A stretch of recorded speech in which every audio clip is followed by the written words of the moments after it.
आखिर इस देश में 18 साल से भी कम उम्र वाली लड़कियों की शादी क्यों करवाई जाती है? और क्या आप जानते हैं इस छोटे से देश में 700 से भी ज्यादा नदियां बहती हैं, 2000 से ज्यादा अखबार छपते हैं, दुनिया की सबसे बड़ी गारमेंट कंपनियां, औद्योगिक, वाणिज्यिक, सांस्कृतिक, शैक्षिक और राजनीतिक गतिविधियों से ये देश बहुत आगे निकल चुका है। तो चलिए जानते हैं कंट्री ऑफ रिवर्स यानी बांग्लादेश के बारे में। इस देश का ऑफिशियल नाम है पीपल्स रिपब्लिक ऑफ बांग्लादेश। इस देश की कुल आबादी है 16 करोड़ के आसपास। जनसंख्या के मामले में दुनिया का 8वां सबसे बड़ा देश है। यहाँ की कुल आबादी का 40% हिस्सा शहर में रहता है और बाकी के 60% आज भी गांव में ही बसे हुए हैं। देश के 90% लोग इस्लाम धर्म को मानने वाले हैं और बाकी के 9% हिंदू तो 1% अलग धर्म के हैं। बांग्लादेश भले ही गरीब देश है, पर राजधानी ढाका आबादी समेत तमाम मापदंडों पर दुनिया का 10वां सबसे बड़ा शहर है। ढाका में आपको हर कोने में एक मस्जिद नजर आएगी, इसीलिए ढाका को मस्जिदों का शहर भी कहा जाता है। यहाँ की कई मस्जिद तो इतनी खूबसूरत हैं कि मानो इसे देखकर अपना मन खुश हो जाएगा।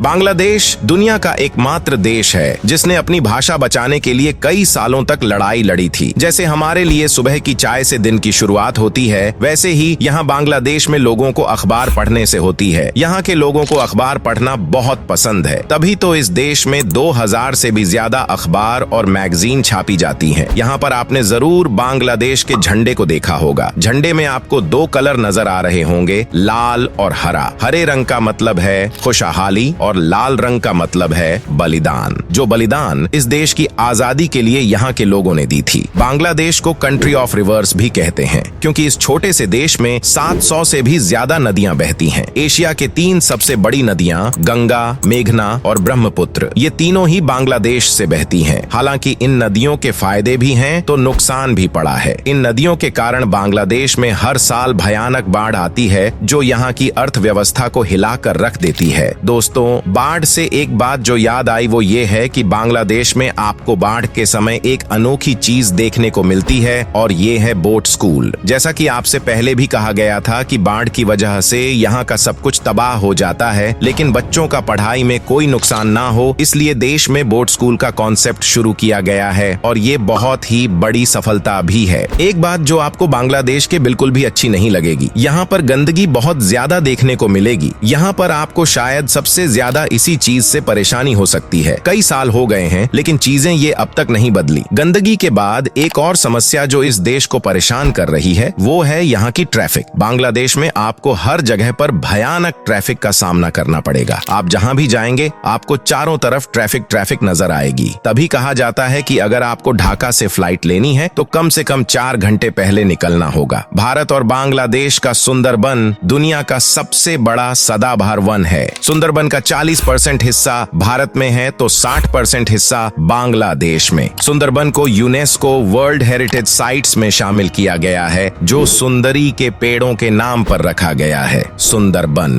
बंगाल की शान रॉयल बंगाल टाइगर का घर है। बांग्लादेश की इनकम सोर्स की बात करें तो वो है खेती, चावल का बड़ा कारोबार और ये देश चावल का बहुत बड़ा एक्सपोर्टर है। देश की लगभग 67% भाग जमीन का इस्तेमाल एग्रीकल्चर के लिए किया जाता है। इसके अलावा दुनिया में जितनी भी बड़ी गारमेंट कंपनी है उनका प्रोडक्शन बांग्लादेश में ही होता है। दुनिया के टोटल गारमेंट इंडस्ट्री का 60% प्रोडक्शन इस देश में ही होता है। साथ ही पूरी दुनिया में इस्तेमाल होने वाली टोटल चाय का 3% हिस्सा बांग्लादेश उत्पादन करता है। यहाँ तकरीबन 50 लाख लोग चाय के प्रोडक्शन प्रोसेस से जुड़े हुए हैं और अपना घर परिवार चला रहे हैं। बांग्लादेश में लड़कियों की लाइफ काफी मुश्किल होती है। नाइजीरिया के बाद बाल विवाह के मामले में बांग्लादेश दूसरे नंबर पर आता है। यहाँ के कानून के मुताबिक 18 साल से पहले शादी करना लीगल है, लेकिन यूनिसेफ द्वारा करवाए गए सर्वेक्षण में ये बात सामने आई कि करीब 7% बांग्लादेशी महिलाओं की शादी 18 साल से पहले ही कर दी जाती है। इतना ही नहीं, ऐसे कई मामले भी सामने आते हैं जिनमें पैसों के लिए बच्चियों की शादी बुजुर्गों से करवा दी जाती है। एक समय ऐसा भी था जब यहाँ की महिलाओं का सुंदर होना खतरों से कम नहीं था। यहाँ आज से कई साल पहले यहाँ के पैसे वाले और रसूखदार लोग महिलाओं को अपने साथ ही रखते थे। एक मर्द कई शादियां करता था सिर्फ और सिर्फ मौज करने के लिए। ऐसी थी इस देश की औरतों की हालत।